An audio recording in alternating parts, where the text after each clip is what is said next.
Who are you?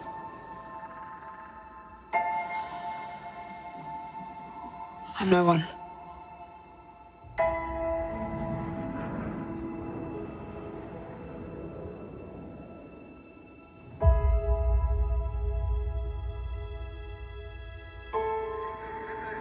I was raised to do one thing. But I've got nothing to fight for.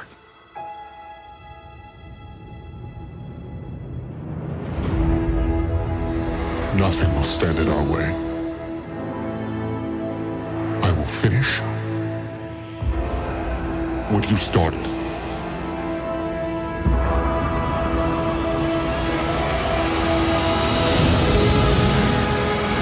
There are stories about what happened. It's true.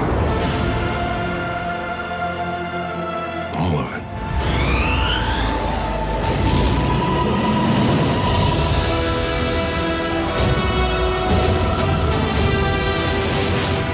The dark side. A Jedi.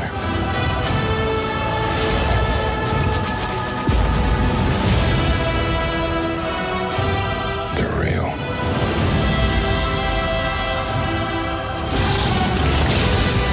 The Force. It's calling to you.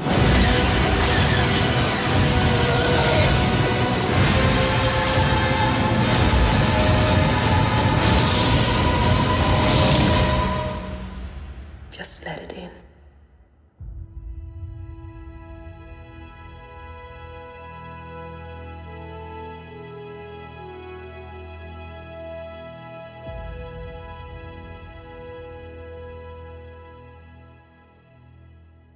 Hello, welcome to A Certain Star Wars Podcast, episode 18. Today we're going to be talking about that.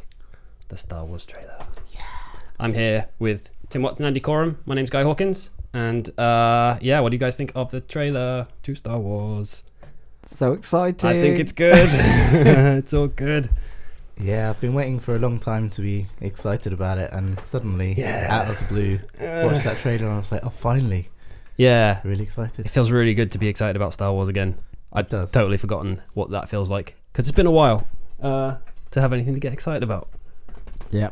And it's coming out in like 2 months. No, less than that. Is it 2 months? Oh, no, because it's November.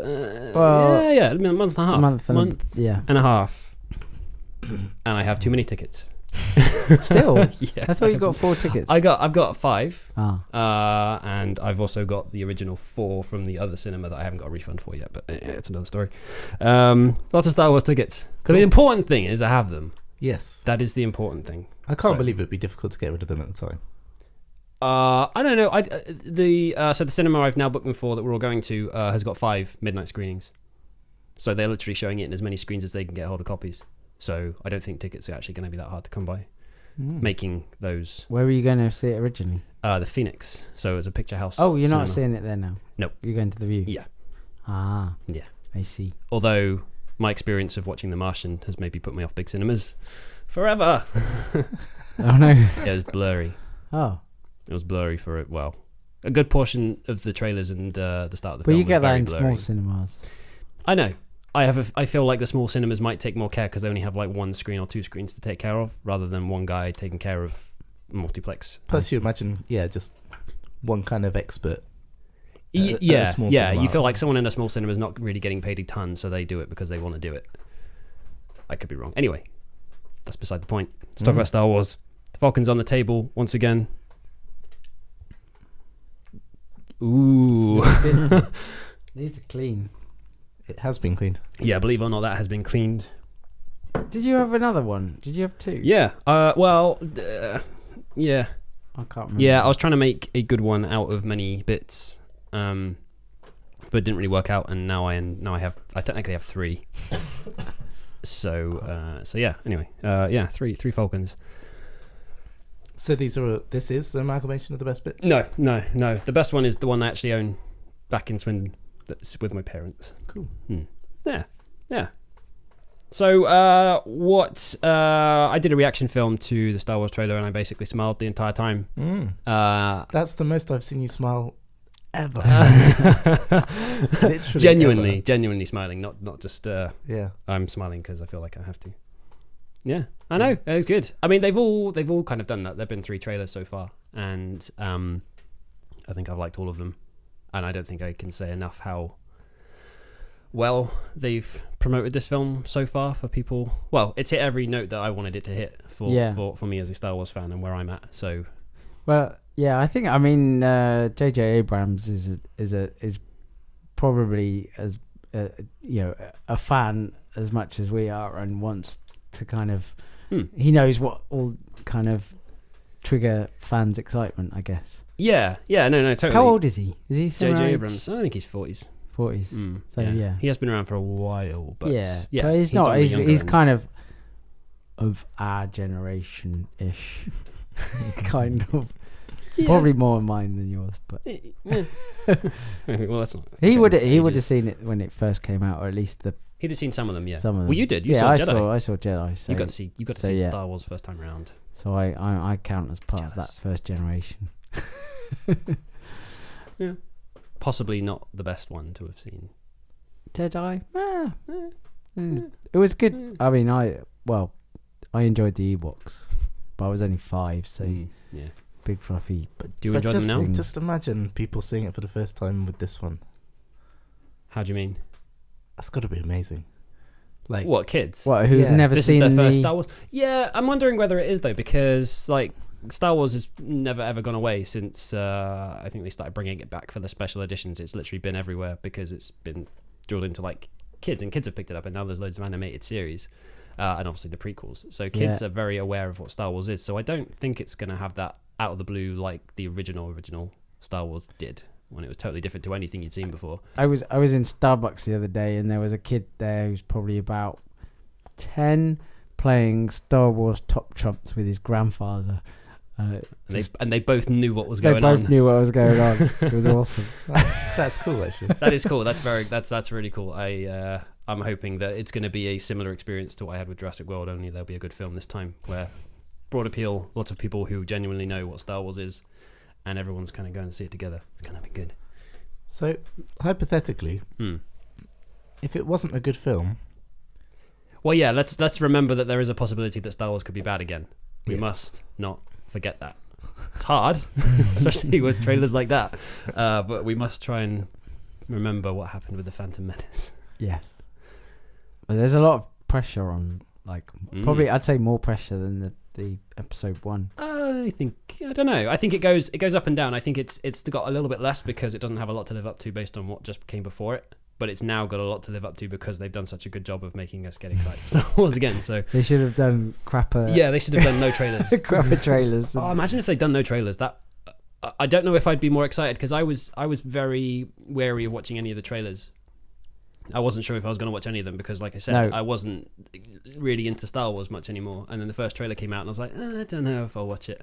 And then watched it, and then that pretty much was like, yeah, I need to see that film. I need to see it. Yeah. And the next one came out, and then I'm kind of with you. On the one hand, having seen the trailers, not having seen them would be kind of cool.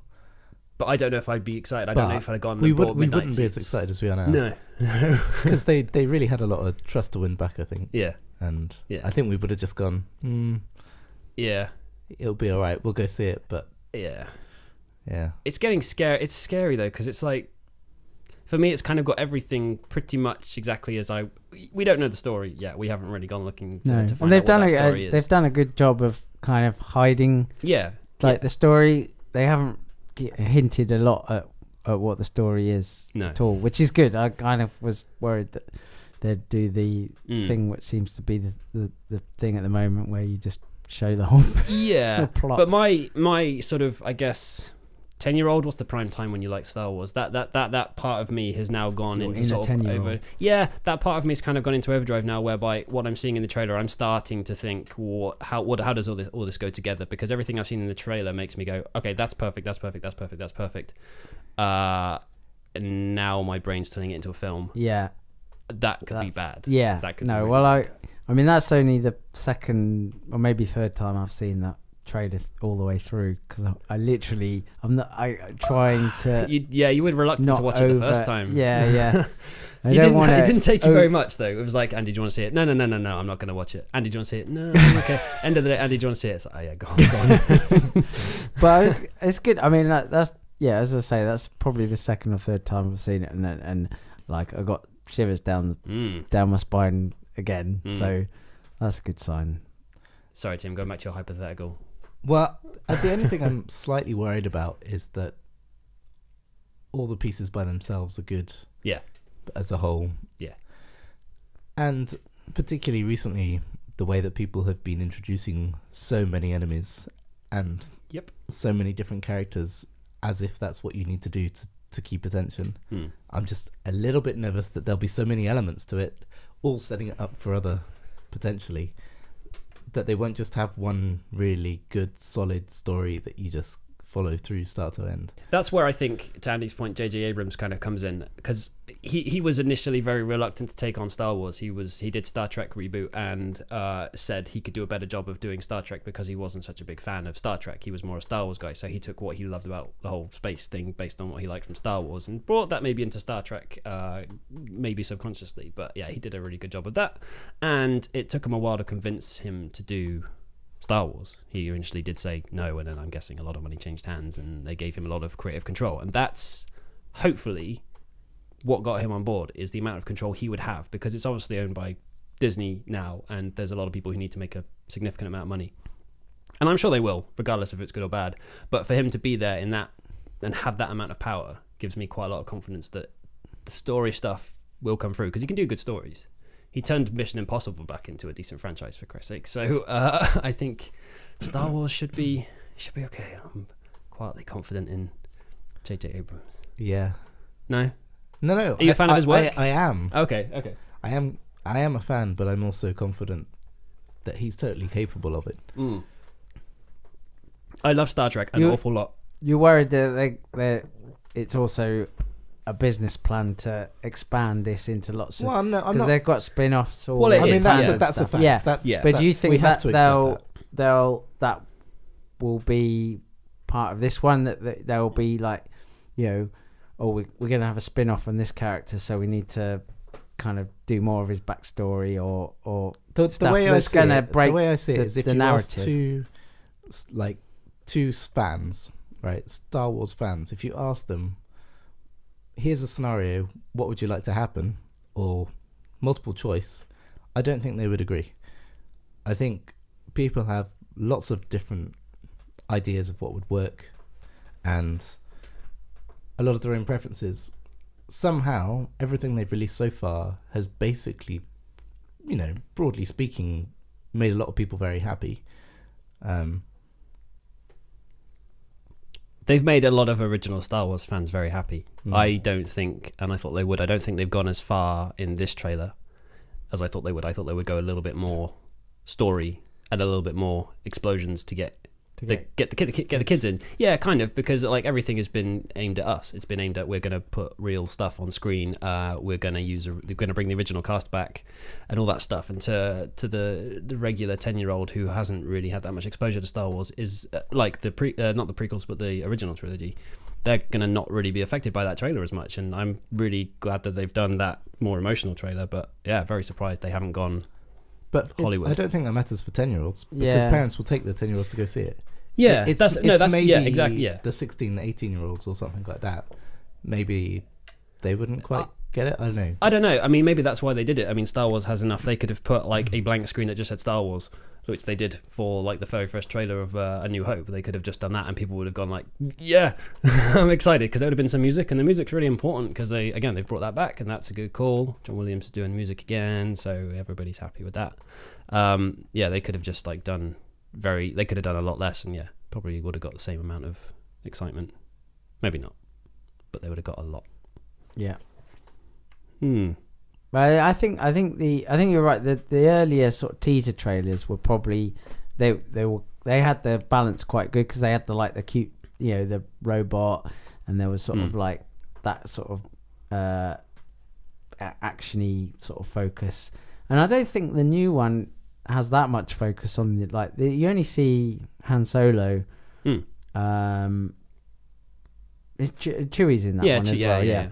But you don't see like a lot of the old cast in that trailer. No. Which they haven't really done throughout all of them. You get hints. Yeah, I mean, I've loved like all the trailers so far. I didn't like the little Han Chewie bit they had in the end of the second trailer, like when he's like, "Oh, Chewie, we're home." I hated that, and that felt like a gimmicky thing, and that's maybe the only time I've kind of gone, I don't know what they're going to do with the old cast. Yeah. But then you see that trailer, and all Han has to say is like 2 lines, and you're like, okay, I know exactly what they're going to do with that cast, and now I'm very, very happy. Yeah. Yeah. I don't know. Carrie Fisher doesn't look. They've kept her back a bit, but I mean, she's on the poster. They released the poster just before the trailer came out, and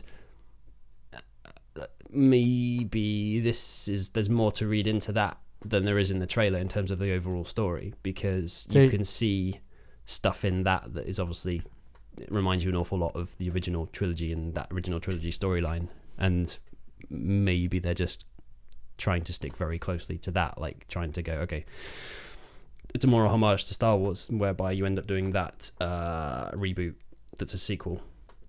So you take all the good things about the original film, update it a bit, and try and force the storyline into a continuation rather than just going, okay, we're doing a straight up reboot. I'm worried that might be the case. Well, I from mean, seeing things in that poster. Didn't on the sort of the way the with the plot and everything, George Lucas sort of read up on storytelling and what kind of is and he sort of basically almost sort of did it by the book in terms of Star Wars is not complicated. No. So I think you're probably right. They'll kind of stick to the formula. Hopefully there'll be some twists in there.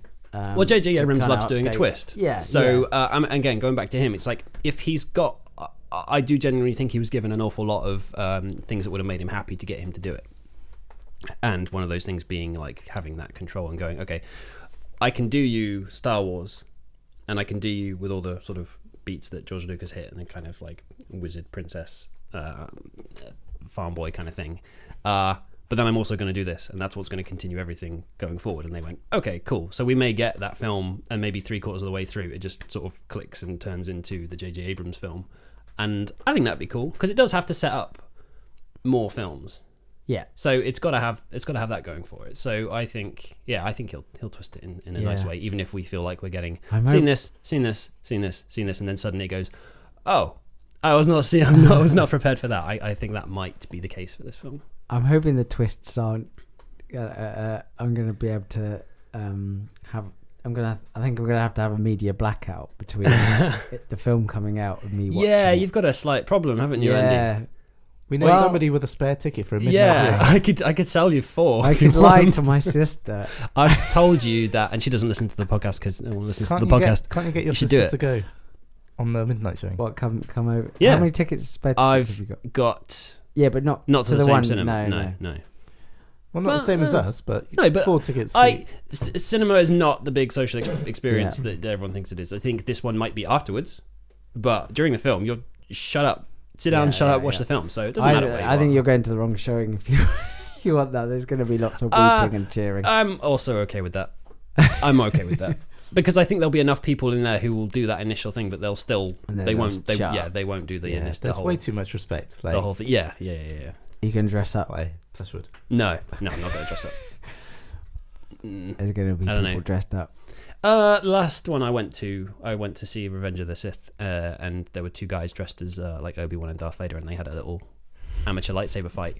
So these are staff at the cinema, though. Right. This wasn't just 2 people who got up and decided to have some fun. But was that a midnight showing? Yeah, it was. I don't know. I think there's going to be more fancy dress this time. I think the fact that they've got 5 screens means they might not all be full, which kind of bums me out a bit, because I think seeing stuff in a full cinema is always really good. Yeah. As long as you're not sat at the edge. We're not sat at the edge. Hey. We're off to the left a little bit. That's right. It's going to be a scrabble to get that most inward. I think we're behind the VIP seats, or maybe just in front. We're one or the other. Cool. Because I hate those VIP seats. Awesome. I'd like to pay for them, but I don't have many principles. But it's just like, don't take the best seats in the house and charge extra £2.50 for them. Screw that. screw that. Well, it'd be fine if you give a discount for the ones at the edge. Yeah, totally. Or when your cinema is blurry projection. Yeah. I just Lord. hate them all sat empty. Like, that's the most offensive thing. I Where like it's jam-packed and there's just empty seats. I have been the only one in a cinema before, and I quite enjoy that. I think I did episode 1 on my own. I saw that like 9 times. Really? This is why I'm worried. This is so everything. The history is basically. You just I like just to be disappointed.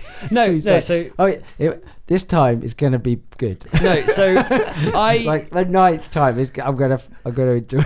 So no, I get quite wrapped up in stuff. I don't know if you guys have ever noticed that when a film's coming out that I sort of latch onto. Like I generally go pretty hardcore into it. Disappointed. Generally I am. But yeah, I want to pay 130 quid for that Sphero BB-8 because I want it. I know it's not technically very good, but I want it. Yeah. And I will somehow get that at some point. But no, I am slightly cautious because the same thing did happen with episode 1. Like, I was younger then, so it took me a long time to realise that I was watching a bad film. But the trailer did come out in the same way that this one's come out, and I play that again. I genuinely have lost count how many times I've seen this new trailer for episode 7. So, and the same is true for episode 1. And all the little bits, like Tim says, all the little bits look good in episode 1. There was some cool space stuff. There was we didn't know what the pod race was, and that actually turned out to be pretty cool, but nothing else did. There was some Jedi, there was Darth Maul, there was some cool stuff. Jar Jar Binks. No, he was in it, but again, you had no concept of who he was. Yeah, what How voice he- he had. how he- Yeah, no, you had no idea. Well, he was there for laughs. You knew he was going to be that character, but you didn't know how hard they were going to go down that route and try and force in a comedy character. But yeah, there was enough cool stuff in there to make you go, that's Star Wars, and that's good, and the music was there, and yeah, it was a good trailer as well. Like, it was genuinely a good trailer. And then the film comes out and you go, and again, I was younger, so I was kind of like, I think I enjoyed that. That was good. We liked this. Me and my friend tried to convince ourselves of the bits we liked, and then I went and saw it, I think maybe another 8 times, because that's what you do. Well, that's what I do anyway. So yeah, I'm a little bit concerned that could happen again, or I'm aware that it could happen again, because I think no one back then realized that Star Wars could be bad. No. It was more, no one realized that. No one put it into their mind that episode 1 was going to be a bad film. Yeah. There was no. Yeah, that was a weird concept of a bad Star Wars. It was just everyone That's assumed bad it and was it's going to bad. be as. I mean, you can watch it and be entertained. It's not, You can. The pod racing sequence is fun. The problem I have, and I wrote about this on the blog, is that these new films, however good they might be, are still beholden to the things that came before them. Yes, they are set after the original trilogy, so 4, 5, and 6 are good films and have decent storylines. They will pick up directly after that, but there are still things that episode 1, 2, and 3 screwed up, and you can't watch episode 4, 5, and 6 without remembering some of those things. Darth Vader becomes slightly less of a character, so does Yoda, and you start to realise, like, Obi-Wan was a bit of an arsehole from a time, and he'd never really turned into a good guy until you saw him in episode 4. But by that time, you're like, okay, that's Ewan McGregor, and we don't like him.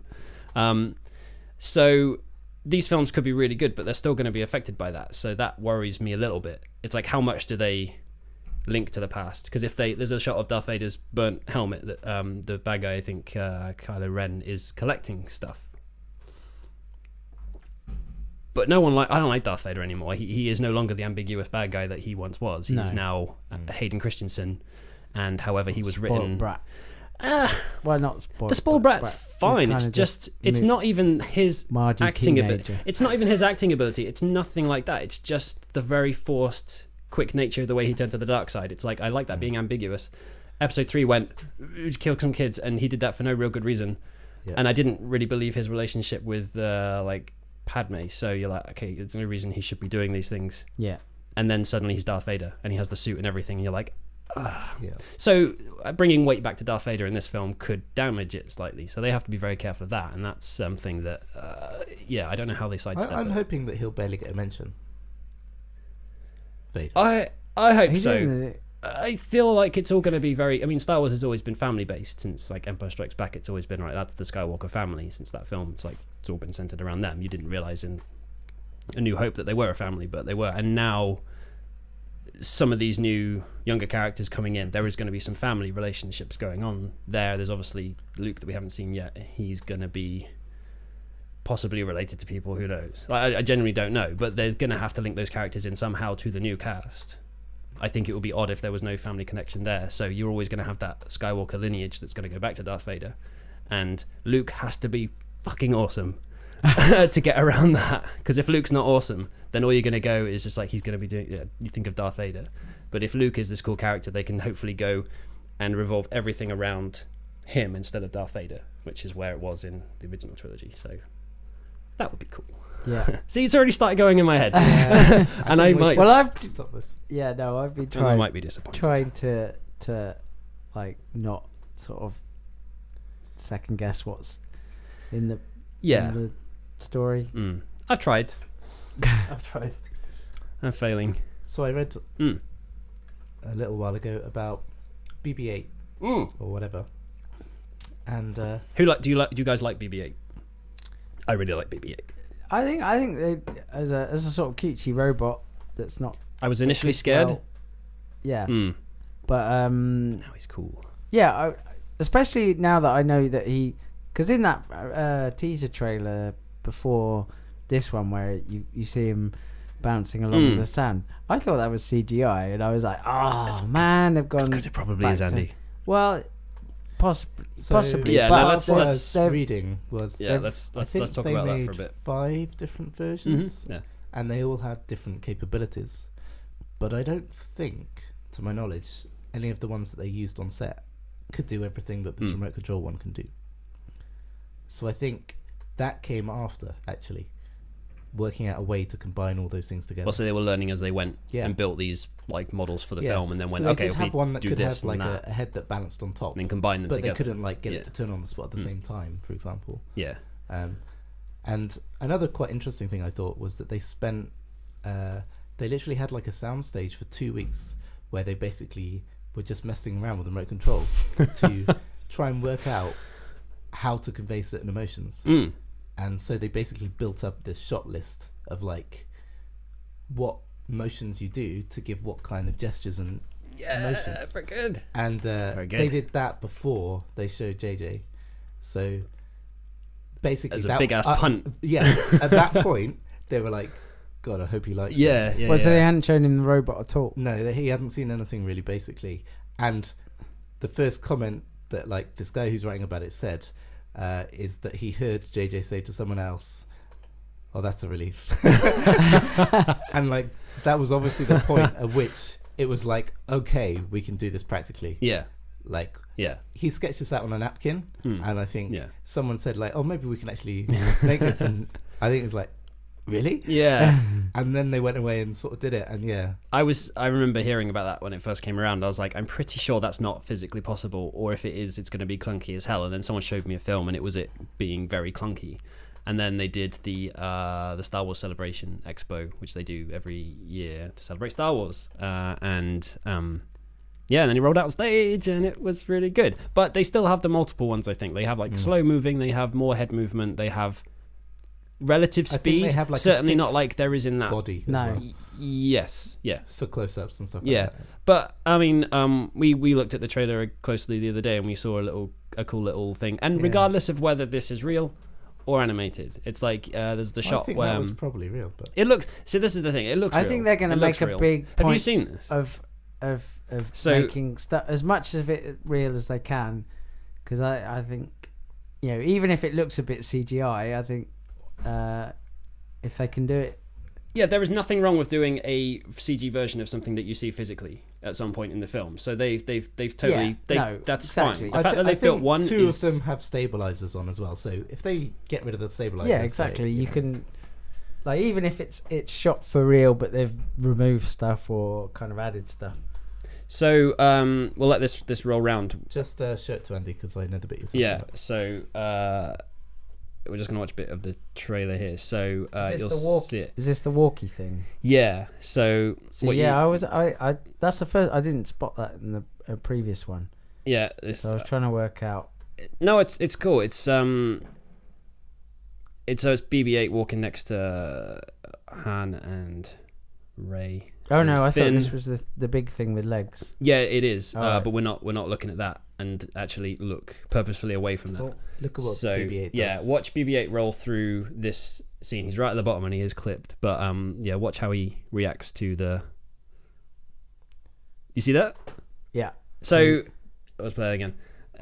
So you see him kind of try and roll around and look up at that thing. Yeah. The way they've got him bouncing is obviously like it looks very real, and whether that's CG or not, kind of irrelevant. The fact that they've rolled this thing out on stage and gone, there is a way to make this kind of look real. Everyone goes, cool, Star Wars is doing real things again. They can do 90% of it in CG for all I care now. It's like, it doesn't matter. It's just that intent. So do you think the leggy robot is CGI or real? Oh, the leggy robot CGI. Don't care about him. I just like the reaction that they've got. It's like Tim says, if they spend that much time trying to get the emotion out of that robot and realize like who he is as a character and go, okay, this is how he works, rather than just CGing like Jar Jar and went, he's just this, and he doesn't really have a ton of motivation. Well, it's like going back to that video we saw about CGI and good CGI and bad CGI, and you remember bad CGI.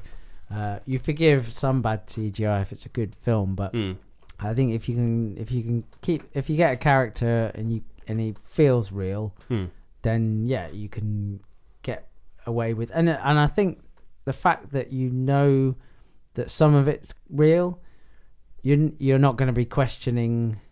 Exactly. You could say, exactly. Is that real or is that CGI? Your brain just kind of like will stop trying to.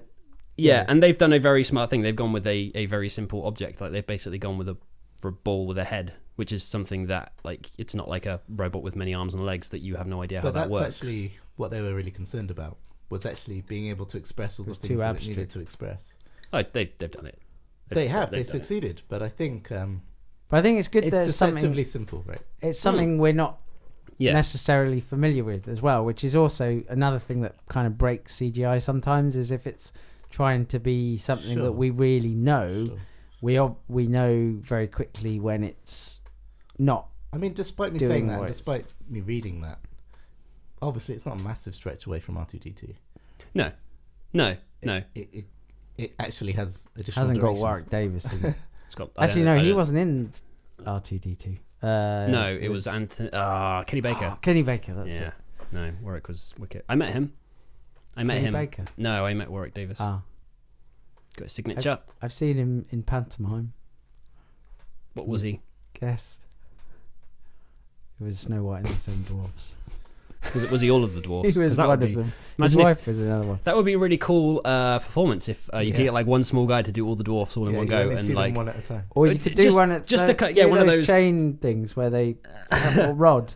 Have you seen those? Yeah. It's like a football table kind of thing. Yeah. I like the kind of like that way or that way when you have two people's faces painted on either side of you, but he's got like 7.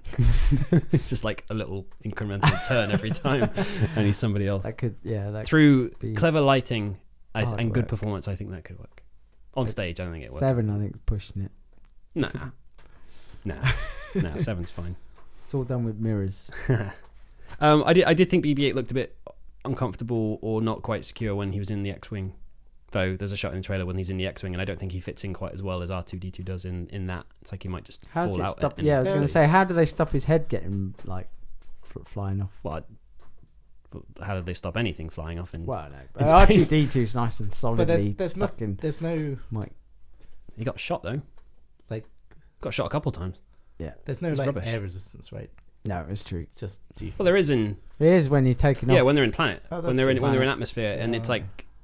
I don't know. He kind of, there's a shot of him in the trailer, and he kind of rolls around. I wonder if they'll do a thing where he can remove his head. And I don't know. I was saying I have a good chance there's going to be a joke where someone tries to kick him, and it really hurts whoever tries to kick him. I think that's gonna be a scene in the film. That will make me cringe, but I think depending on how it's done, I think it could be quite cool because it's one of those things that they'll do to try and kind of make you feel like this is a little dog and you really care for it. Do you think they would do that with a character like Han? Han's not going to kick it.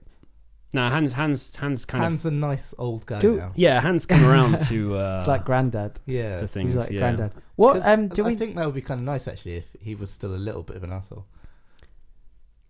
All right. So this is going to go a little bit deeper back into what I was saying earlier about the prequels. It's like, so the prequels went and revealed who the Jedi were and how many there were and the system motivations and how they took over everything. And the timelines don't work, in my opinion, because there's not much time between the Jedi being almost hundreds, thousands, and when there are none, because they all get killed, and the original trilogy's characters. So when Han meets Obi-Wan and doesn't believe in the Force and all this kind of stuff, I don't think enough time has passed to make that kind of legendary. Yeah. So, but what would make these new ones really cool? No, I know, but no. So what would make the new ones really cool and can't be as cool because they're affected by that would have been to keep it as a mystery in the prequels as to how like it would have been an old thing then. There weren't very many around and they were almost on their way out. And then for Han to come through in this film and be like that storyteller is like, yeah, no, that's all very true. And it's quite scary that these things exist. When actually it's quite common knowledge that there were hundreds of them and they were working for they were like the police. It's like that would have been a really cool thing for Han to do, and they're trying to do it, but again, it just feels like it's going to be hampered by the fact that the Jedi aren't that mysterious and great anymore. But I'm kind of happy to run with that now. But I feel like mistakes were made, and although they have to kind of follow, I love that expression. Mistakes were made. Although they have to kind of follow canon, you know, it's that's the kind of thing where if they just said, you know, at the peak there are only 100 Jedi, I would just go, oh, okay. Like, that isn't what it showed in the film, but if you're taking me down that path now, I'm happier, because that feels more... It's going to be I think it's very interesting to see how they'll handle the story, given that the episodes 1, 2, and 3 did tarnish some things. They might just not mention any of it. They might not, but it's even in... It's things like seeing Darth Vader as a character in this film, albeit just a helmet, and like Han's viewpoint of the world, because it's really great when he kind of comes around to like him and Luke becoming like best friends, and him understanding like the Force and what he is, and understanding like Leia's connection to him, and realizing that's now part of my life and it's a big deal. So when he's in this one and he's been living that for a bit longer, and Luke's gone off and done whatever he's gone and done, it just would have been so much sweeter for Han to be this kind of old guy who's kind of rattled by it all. Like more so, because he was pretty hardened anyway, but he's like this, the Jedi and the Sith battle is what tipped him over the edge to make him feel like, right, everything is kind of out of my control. I thought everything was in my control, but it's not. And it just would have been all the better if the Jedi and the Sith were a bit more mysterious, but they're not anymore. They're all rubbish. Anyway. Does that wrap up the Star Wars trailer? Yeah. No, we must end on a positive. Find a positive. I was going to... I had a question. The BB-8. Do we know what kind of droid he is? He's a B.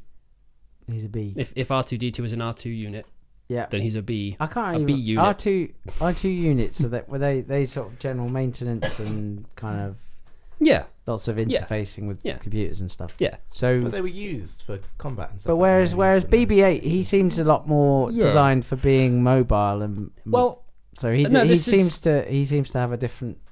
No, this is totally interesting because they haven't, like, going back to how old how big a time or little time there was between prequels and original trilogy. So R2D2 was already a functioning droid in the prequels. In episode 1, you meet him on Amidala's ship, and he's already servicing ships. Yeah. And Anakin's built C-3PO by that point. So they're that old. They've gone through the prequels and in episodes 4, 5, and 6, and they haven't really been updated much. So now you've got another 30 years have passed. And it's like, and they are in this film. And it's like, well, what are they doing now? Because obviously there's no... You'd think things would be replaced a little bit. I mean, the only thing they've shown is... maybe he hovers around. Well, no, because he had that functionality, and then obviously the rebellion didn't have any money, so he couldn't... That was the reasoning for why he doesn't have rocket jets in 4, 5, and 6, is that he couldn't get them maintained. Which is fresh. Yeah, no, but I don't have much problem with this. I kind of like the idea that he is an old battered robot that is like familiar with all the old tech. There are a lot of like these new droids that have been designed to do X, Y, Z. Yeah. But actually what you need is a good old, R2 unit when you get to like some old abandoned ship and you've got no idea how to... So what you're going to get is you're basically going to get R2-D2 and BB-8 being like Scooby-Doo and Scrappy-Doo. And then they're going to have like a spin-off. But I like the idea of retired robots. I like to see. I hope they are doing that with like because C-3PO can't. I don't think can be too much of a part of this. He has to be kind of like, I'm not getting involved with this, and I'm staying. too old for this. Yeah, he's going to get that line. He's got a red arm, by the way. I don't know if you saw a picture. No. There's a picture gone out of like C-3PO and R2-D2, like a publicity still, and C-3PO's got a red arm. And I don't really know what that means, and I'm not going to go looking, but it's like that's the only way they seem to have advanced. Like R2-D2's got no There was a other figure bits. when he had a sort of orange shoulder thing. Really? Yeah, And I never when C-3PO. Yeah, back Really? in the day, he used to have an orange. I've got a book that sort might of- show you what that is, and I but I never don't remember seeing it. Never realized. I don't know why he had that. It might have been one of those they just because they made that many figures. They made figures of every single character, Yeah. and they gave some of those characters He crazy. didn't lose his arm in weapons. any of the original. No, he had a silver leg. I think when you meet him in A New Hope, he's got a silver leg, and he obviously got blew up in Empire Strikes Back. Yeah, but no, he's had a silver leg. Maybe he had it all the way through. I don't know. But anyway, yeah, he's now got a red arm. Interesting. Yeah, if you're a Metal Gear fan, it reminds me of the arm in Metal Gear 5. But anyway, that's another story. Are we done with Star Wars? I don't want to be done with Star Wars. I think so. We've been on it for Yeah. a while. I know, Well, but unless that's you good. want to cover, unless you want to do the whole thing on Star Wars. No. and not cover that. I think we're done. I think we maybe shouldn't talk about it until December 16th, night of December 16th, which is when we'll be in the cinema watching it. Well, Andy won't be because Andy's too nice. Invite your sister down. But have you got a spare ticket for the View one? No, but you could get into that screen. I think. Yeah. Because I can let you know what screen we're in. So you could do that. Wow. You should do that. I'll it now. see. It's traditional to go in Christmas, but It will be Christmas. You can go. You can go again. Yeah, Yeah, it will be we'll Christmas. go It again. will be the 16th, 17th, technically, yeah. of December, which Yeah. is pretty much Christmas. Okay. I'll see. It's Christmas now. You can go buy a tree. Do it. Scary. Do it. All right. Well. So speaking of Christmas, it's Halloween. Okay. It was. Yeah. Yeah. It was Halloween. It was Halloween. It was Halloween, and we decided to have some fun, play some games over Halloween. I resurrected a VCR and put a tape in it and plugged it into my TV, and it worked. And it was scary. It was kind of cool. Yeah, it was kind of cool. It wasn't really scary, but it was just like The board game's not great, but creepy. You don't imagine anything being allowed to be showed to kids these days that would be like that. Was this aimed at kids? Was this Yeah. a kids thing? yeah, it's a kid game. Yeah. And it was I remember the trailer. I never Atmosphere. actually played. Yeah, so we're talking about the board game Atmosphere, spelt Atmos, fear, as in the Scary. scary Ooh. emotion, fear. Yeah. Which you may remember from when you were a kid. You may not, but yeah, it was like a board game you played alongside like a tape. We're VHS talking playing. early 90s. Yeah. Yeah. They did Early. re-release it on a game DVD? with the DVD. Yep, but we got the VHS version because that's all we could get hold of. And it's I kinda liked cool. it. I Yeah. think the VHS-ness. Yeah, Because it's kind of, you get It's- the kind of squiggly lines. It made me really want to play a game like The Ring, like as a VHS game. Because like, how kind of creepy and weird VHS kind of like lends itself to, especially now. Yeah, there are a bunch of. It's basically like how long does something have to have been around before it like becomes retro is kind of the thing. But VHS is now a style. Like there are games and things like obviously The Ring was The Ring, but that was when VHS tapes were still around. But there are some computer games that have like they're updates of games you would have played on a CRT TV, so they kind of emulate that look and the way it handles the colors and where the edges kind of go a bit funny. So that's now a style, inverted commas, which is quite cool because it's neat. And it was, Chromatic but that was operation. genuine. Yeah, that was. There you go. Big technical word from Andy. You used to work work with TVs. Used to work with newish TVs. When I was at Sony, Yeah. I used to Yeah. do. Well, they were just coming into digital, but they were back in the day where you had but yeah, they were old CRTs with a digital tuner and an analog tuner. Yeah, But yeah, they were big and heavy. yeah. Carry them up and down stairs.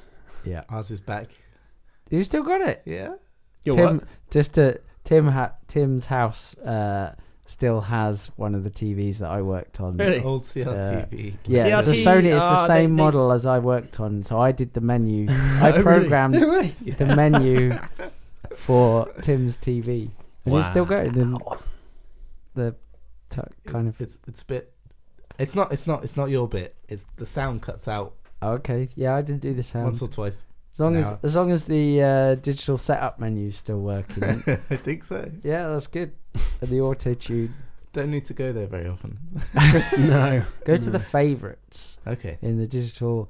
Is there a swear word? Did you put in a swear word? Did you put in any kind of swear words? We weren't allowed to do Easter eggs. I really wanted to do an Easter egg. Nobody lets you do an Easter egg. You just do it. No. Well, yeah, I should have squeezed one in. Yeah. But it wouldn't have got past my my manager. He was eagle-eyed. Yeah. Was he a square? No, I think he put a whole managed to get a whole Space Invaders game into a piece of software that ran drilling equipment and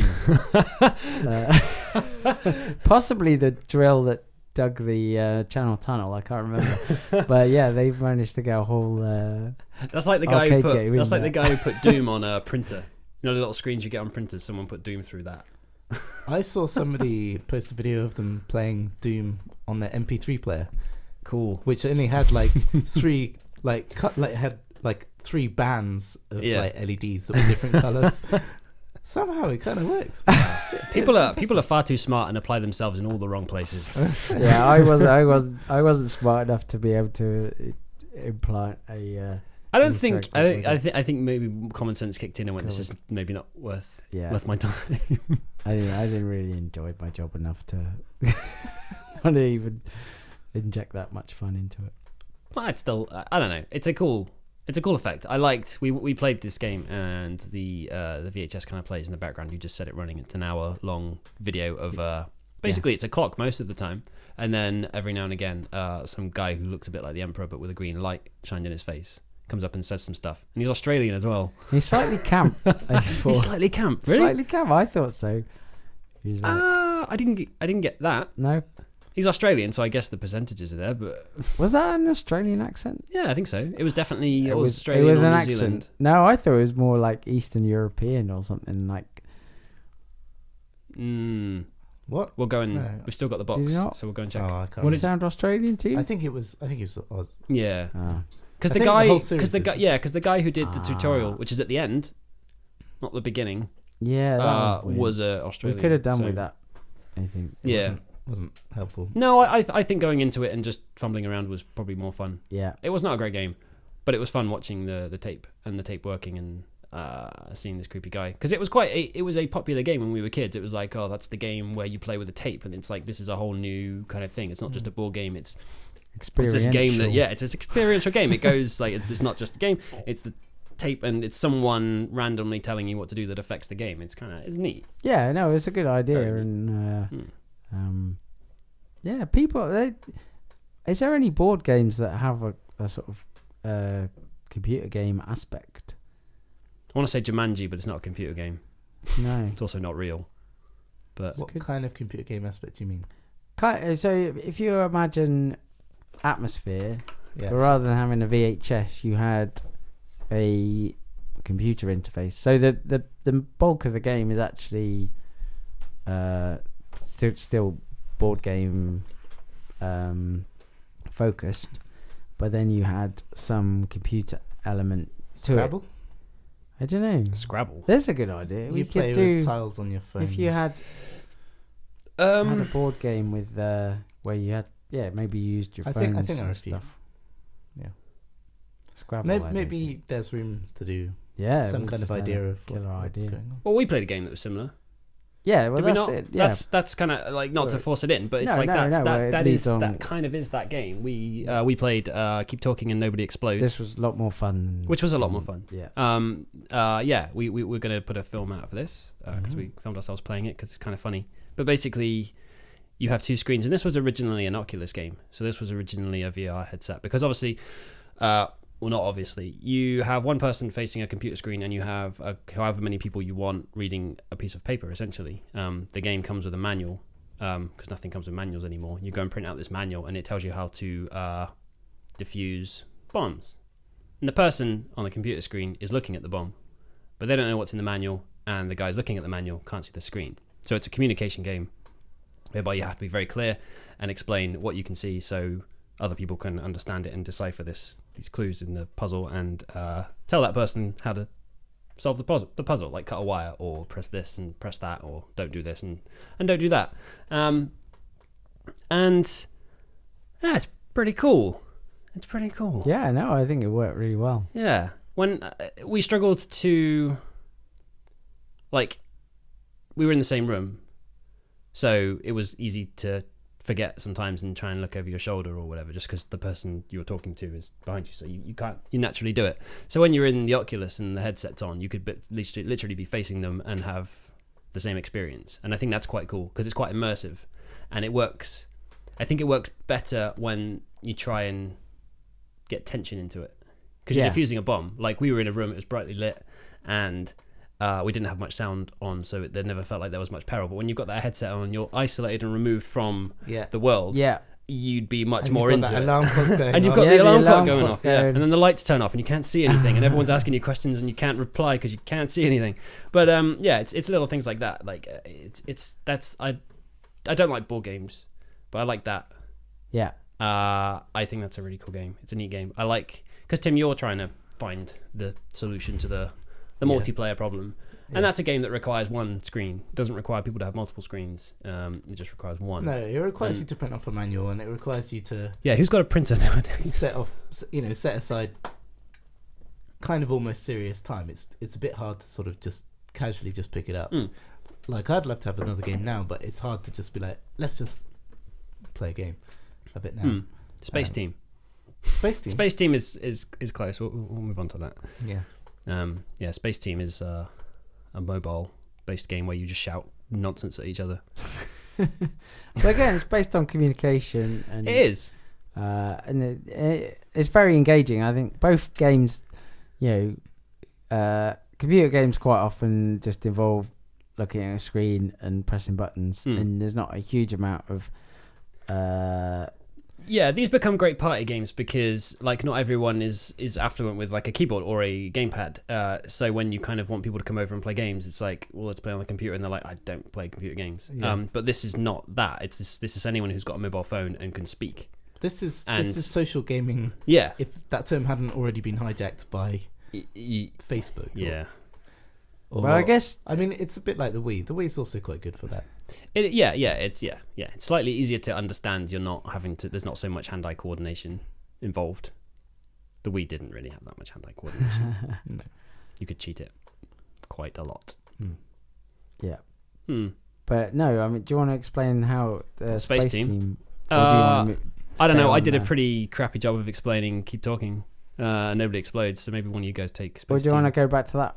No. Oh. Well, explain what Space Team is, so people know what Space Team is, and then we'll talk about it. So this is a game you download onto your phone, and then everyone who's playing has their own copy on their phone, and then you can connect all your phones together to play the game, up to 4 players, and then once you're in the game, the idea is that you're all command of a ship, which is slowly falling apart, and you have to try and keep it going by giving people commands. And you have various panels on your phone that you can interact with, and someone might give you a command from their phone.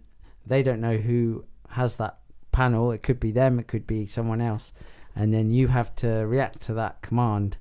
But the fun part is that they're not easy commands to give. They're made up words. Gibberish. It's gibberish. Set the gigaflaps to 3. Sometimes, no, I think the thing that trips you up is you get used to saying real words, because it does start you off with more real words, and then it takes you to the words that aren't words, and you're like, this is hard. It does step up the difficulty level quite nicely for everyone involved. It kind of does and it kind of doesn't. Having played this a few times now, only ever level 5. Nothing else happens. Never less than that. Never more than that. You can level 6 once. So you can check out a video of us playing on Facebook if you go to what is the Facebook? acertainstyle.com, but written out .com, DOTCOM, and also on the YouTube channel, which is just A Certain Style. And you can see from that how it works. You can also see Khalees and Ollie playing the game, and they played it again themselves with 2 people and got to level 10. Wow. Whoa. And I'm wondering, they basically, I think because it's only 2 of you, it's like only 2 of you. Same night.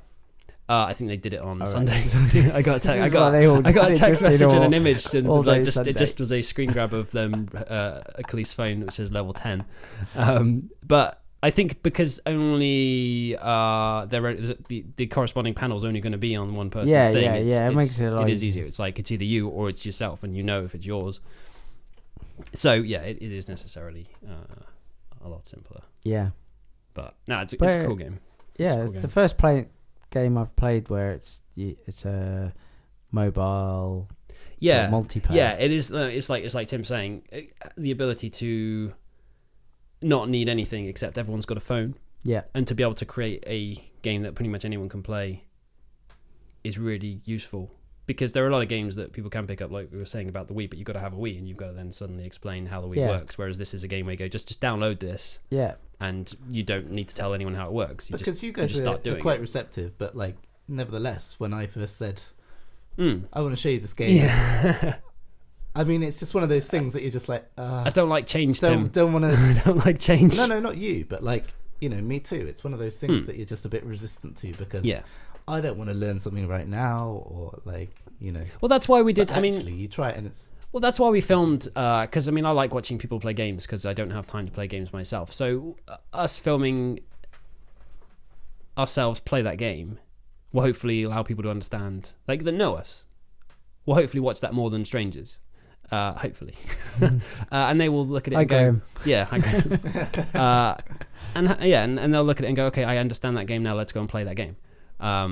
Whereas if you do just go, oh, we're going to play this bomb game, and people go, it's a computer game, and got to do this and got to do that. It's a little bit more long-winded, but when you see it and you go, oh, I actually think, because I watched some people play it, and I was like, I really, really want to play that, and I don't play a lot of multiplayer games, so it's definitely got some validity. But yeah, you can watch. Yeah, no, it makes me excited that more stuff. Because I don't know if they had a lot of stuff that's come out before that and they're just not being as good. I don't know. Well, it's a cheap game as well. It's like you're not paying through the roof for this. Like Space Team is free. It's free. Space Team free. Yeah, and then you can buy extras. You can buy stuff in it. Keep Talking is 10, 11 quid. And it's like, that's for a multiplayer game. You don't need a powerful computer to run it either. No. I don't think, Tim, because you set it up and it's not. It is PC only at the moment, isn't it? It is PC only. But I assume that they'll port it because it must be making quite a bit of money. Like it works with a gamepad as well, so it's got to come over to consoles. Top-rated game on Steam, I think, currently. So yeah, and it's not difficult to port, like you say. And it's just like, it's genius. It's like, it's just because they'll only ever expand it. Like at the moment, you can get good at the 11 puzzles that are in that game, and the difficulty levels make that harder again. And then whenever they feel like it, they can iterate on that. They don't release a new game; they just release new bits into that game, and that's a new thing now as well. That's happening less and less. You don't get sequels; you just get one game, and then the company who makes that game just keep adding to it.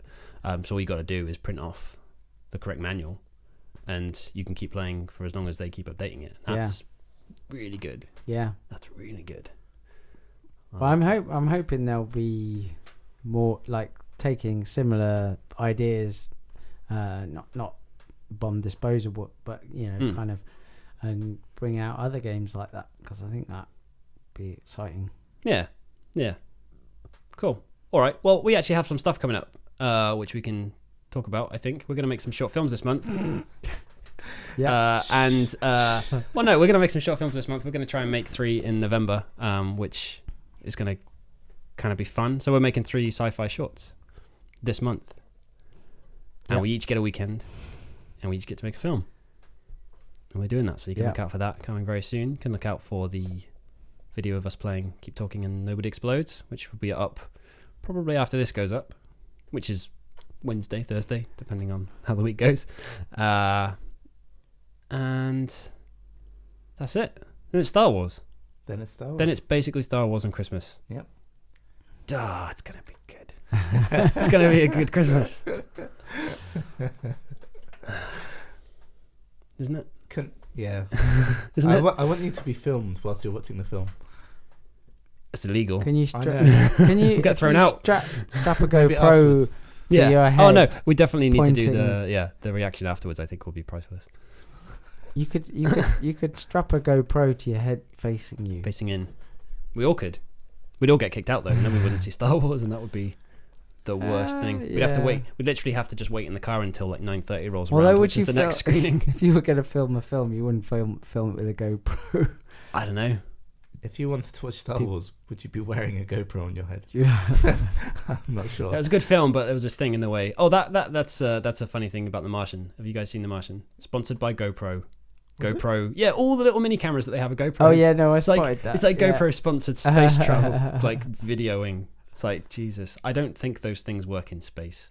I could be wrong. They do. But- People have sent them up into Do they? space. Yeah, they strap them to balloons. Oh and yeah, send them no. up. But space. That I mean, is they're on. space. No. That's not space. That is space. No, it's the edge of space. That is- These are on Mars.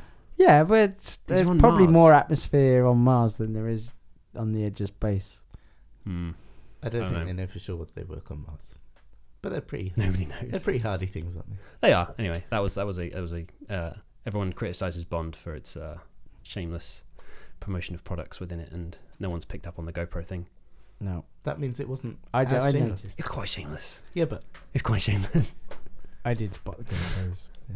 Yeah, they don't use them the way GoPros should work though. There's that kind of, we know what GoPros do and how they work, and there's him pressing buttons, and it's like that doesn't work on a GoPro. It's not going to do what you want it to do, or what it ends up actually doing. Set in the future. Yeah, it's set in the future. Yeah, It's set in the future with GoPros version that exist now. 12. It's like that film makes no sense to me. Yeah. Let's not talk about The Martian. Let's go have some dinner. Thank you guys. Thank See you. you in 2 weeks. Cool. Cheers, Goodbye. bye. Bye bye. Bye.